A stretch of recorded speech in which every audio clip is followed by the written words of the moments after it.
Okay, I'm sitting here with Natasha, and I'm not going to move very much. You're going to hear Wally. He's kind of grumbling, and you can actually pan the camera over to Wally.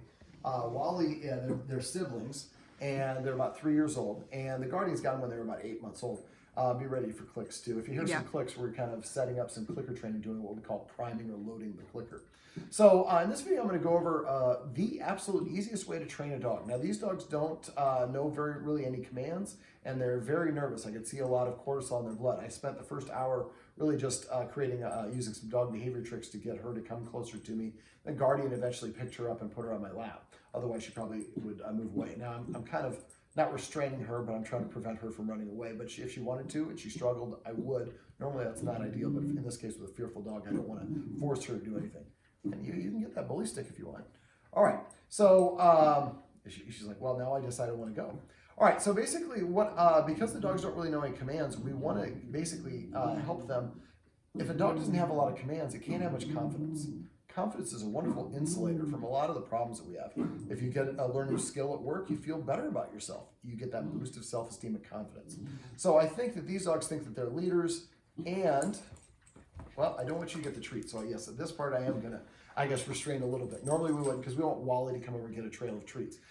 So basically what I'm going to talk about here is called passive training. But dogs learn through repetition, consistency, and good timing. You have about 3 seconds to correct a reward for them to understand why they're being corrected or rewarded. So what we want you to do is use this principle to teach them how to sit and to lay down. And you're going to hear a click in a second. That means that Wally just got close enough to get a treat. He's getting closer and closer to Taylor, and we'll talk about that separately in a different video. All right, so basically what I want the Guardians to do is pay very close attention to both dogs. Now, when we're gone, they're not going to be as nervous as they are now. And so what we want to do is we want to assign a marker or a command word. So every time that the dog either sits, lays down, or comes to you, we would like you to pet the dog within that 3-second window and say whatever that word is. Now, dogs hear the first word we say the most. A lot of us say the dog sits, we say good dog. It comes to us, we say good dog. It lays down, we say good dog. It barks, we say good dog. We're not for barking. But if I poop and I hear good dog, well, I hear good dog when I do everything. So good dog doesn't mean any one specific thing. Right now, Wally's saying, I disagree with David talking. And the Guardians are not interrupting because I asked him not to, because good attention and bad attention is the same thing. So if he barks and they say stop, he thinks they're barking too. All right, so getting back to passive training. If you are observant and every time the dog sits, you pet it and then mark it with the command word of sit. Not good sit, not good dog, just sit. And not sit.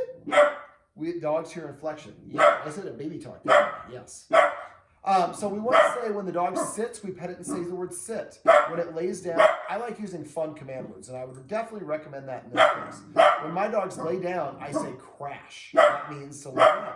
So you could say chill or plop or something like that as well. But there are grandkids, the kids in the house, not kids, but grandkids in the house. So if the dogs have these fun command words, the kids think that's funny, and that also breaks the mood.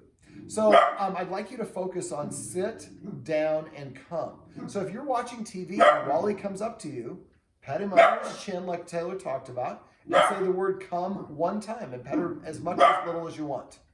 If you're watching TV, he comes and he sits down next to you, pet him under his chin and say sit. When he lays down, chill or crash or whatever it is. Do they have toys? No. I would like you to name all of your toys. Every time they bring a toy to you, come up with a specific name for each toy. Now, all balls can be balls, all bones can be bones. But if he brings you one that's a little rabbit, call it Peter. If he brings you a little elephant, call it Trump. Come up with whatever the words are that you want to use. And so now, if you want to play with him, you say, go get me Trump. And he brings you a little rabbit. I didn't say that. I said Trump. And so you're asking for one specific thing. So most of us confuse our dogs because doing the wrong thing is what gets our attention.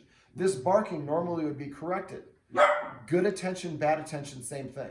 So if I bark, I get corrected. So I am now trained to bark to ask for attention. This is going to change.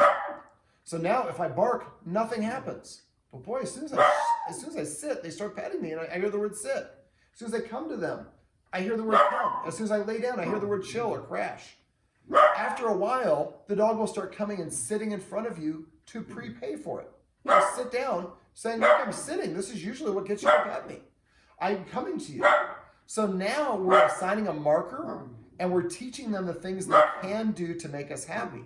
So instead of barking or marking or chewing or nipping or whatever these other things are, nothing happens when I do those things anymore. But when I sit, come, lay down, or I bring any of the toys, that is the fastest way to get my human's attention.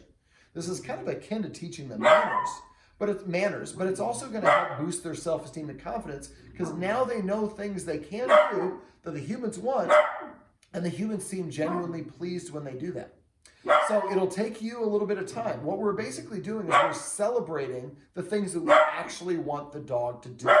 And for that reason, I like to use a watchword for different things. And the watchword we're going to use for this exercise is celebrate. So let's say that I'm one of the guardians and I'm sitting here looking at the fireplace and I'm kind of deep in contemplation. I'm just deep in my thoughts. And I don't notice that Natasha walked up and sat down next to me. The other guardian tells me, celebrate. Now remember, you have 3 seconds. I was watching, and so I didn't see it. The other guardian saw it. She saw it. That was 1 second. She told me, celebrate. That second number 2. I only had 1 second to start petting the dog. So I would reach over really quickly and pet the dog under its chin or knock over the water.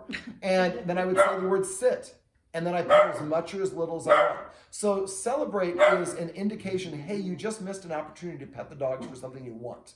This is a form of operant conditioning. And after a while, the dog, like I said, will come and sit and lay down and bring you the toys, because those are now the ways you've taught the dog. These are great ways to get my attention.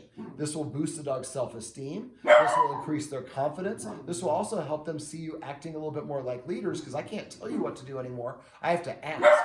And I'm actually going to start prepaying for it through a currency of obedience. I'm going to sit down to prepay for some attention. And you bet when the dog does that, you better make sure you reach over and start petting him. Is that right, Natasha? Yes. Oh, I'm getting some kisses.